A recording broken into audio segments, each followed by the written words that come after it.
지난해 10월 하마스의 기습 공격으로 시작된 이스라엘 하마스 분쟁, 벌써 6개월이 지났네요. 대부분 가자지구 민간인인 사망자도 8만 명을 넘어서고 있습니다. 이제 관건은 주요 중동 국가 중에 어느 곳이 참전해서 이게 5차 중동 전쟁으로 확전되느냐 하는 겁니다. 이것도 이란이 이스라엘을 직접 공격해서 확전되느냐 하는 게 관심사죠. 분쟁 시작 단계에서 저는 개인적으로 확전 가능성을 그렇게 높게 보질 않았습니다. 무엇보다도 이란이 참전을 원치 않았거든요. 이스라엘하고 미국의 연합국을 상대로 했을 때 파멸적 결과는 이란이 충분히 짐작하고도 남았겠죠. 그러다 보니까 직접 나서지 않고 이란의 대리인격인 이른바 저항의 축이라고 불립니다마는 하마스, 또 레바논의 무장단체 헤즈볼라, 또 예멘의 반군 후티, 이런 곳들을 통해서 대리전을 벗어나지 않았습니다. 그리고 그러겠다는 의지를 다양한 경로를 통해서 서방에도 보냈던 거죠. 다만 최근에 이스라엘 하마스 분쟁이 초기와는 다른 양상이 조금 나타나고 있습니다. 하나는 이스라엘의 보복 공격의 강도와 범위가 점점 더 세지고 넓어지고 있다는 겁니다. 최근에는 시리아라는 독립국 영토 내에 이란 영사관을 폭격했습니다. 그리고 또 표적 공격을 통해서 하마스 수뇌부인 이스마일 하니의 세 아들을 동시에 살해하기도 했습니다. 이런 일들이 계속되다 보니까 이스라엘이 마치 이란 보고 이런데도 가만히 있을래? 하고 조롱하는 듯한 양상이다, 이런 평가가 나올 정도입니다. 자, 여기서 언론들이 주목하지 않는 또 다른 한 가지 초기와는 달라진 양상을 살펴봐야 합니다.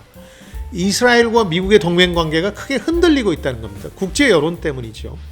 특히 대선을 앞둔 바이든이 거칠게 이스라엘의 네타냐후 총리를 압박하고 있습니다. 휴전하라는 무언의 압박을 초기에 내보내기는 했습니다만 이제는 아예 공개적인 비난에 나서기도 합니다.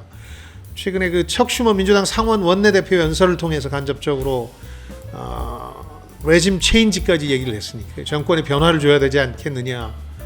그런가 하면은 아예 그 네타냐후와 바이든 대통령이 통화를 하면서 공격하기에 이르렀습니다. 휴전을 압박하는 정도가 아니라 이런 식의 민간인 사상과 인도주의적 위기를 지속하다가는 우리가 지원을 더 이상 못할 수도 있다.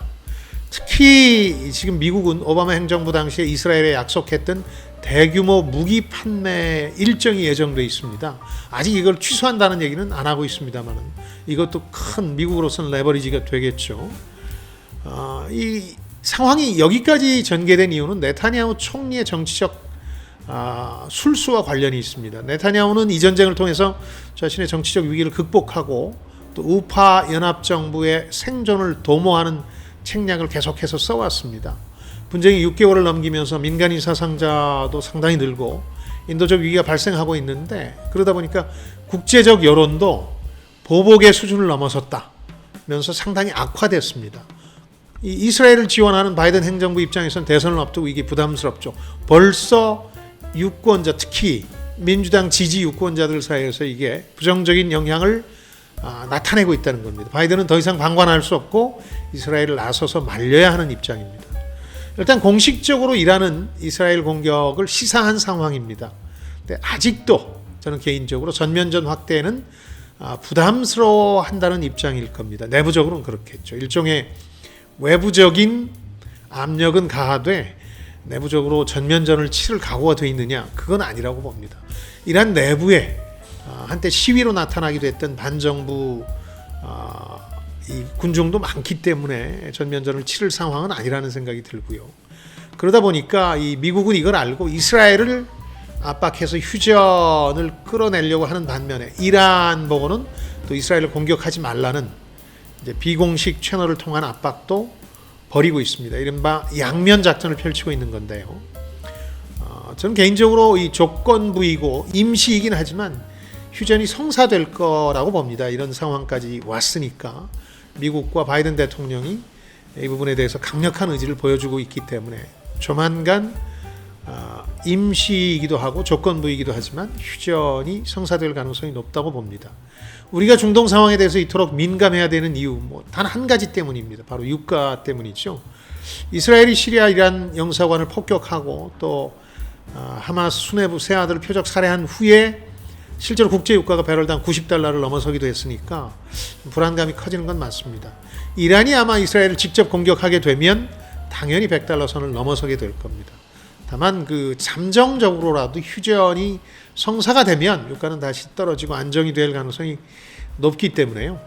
저는 이렇게 말씀드리고 싶습니다. 오늘의 불안은 늘 더 큰 내일의 불안을 몰고 오지만 이 불확실성이라는 건 꼭 더 큰 불확실성을 몰고 오는 건 아닙니다.